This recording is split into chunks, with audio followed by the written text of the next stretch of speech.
আসসালামু আলাইকুম ভিউয়ার্স। আজকে আমি আয়াতুল কুরসির ফজিলত বলবো।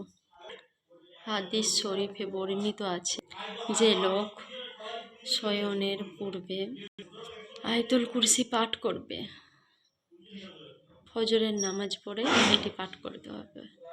তো শয়নের পূর্বে পাঠ করলে আল্লাহ তাআলা তার তত্ত্বাবধানকারী কাজে সারাদিনের মধ্যে শয়তান তার নিকট ঘেঁষতে পারবে না, কেননা আয়াতুল কুরসি পাঠকারীর নিকট শয়তান আগমন করবে না বলে ওয়াদাবদ্ধ রয়েছে। হযরত আবু হুরায়রা রাদিয়াল্লাহু তাআলা আনহু হতে বর্ণিত, রাসূলুল্লাহ সাল্লাল্লাহু আলাইহি সাল্লাম বলেছেন, প্রত্যেক বস্তুর একটি শীর্ষস্থান থাকে। পবিত্র কোরআনের শীর্ষস্থান হলো সূরা বাকারা। আর এ সূরায় এমন একটি আয়াত বিদ্যমান যা পবিত্র কোরআনের সমস্ত আয়াতের মধ্যে শীর্ষস্থানীয়, মানে উঁচু স্থান। তা হলো আয়াতুল কুরসি। তিরমিজি শরীফ।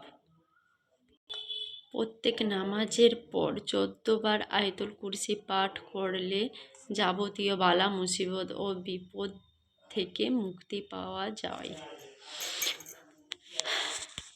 আয়াতুল কুরসি পাঠ করলে সমস্ত রকম বিপদ থেকে আল্লাহ রক্ষা করবে। এছাড়াও আয়াতুল কুরসির অনেক রকম ফজিলত আছে,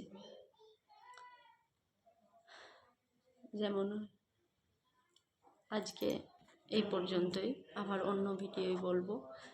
আল্লাহ হাফেজ।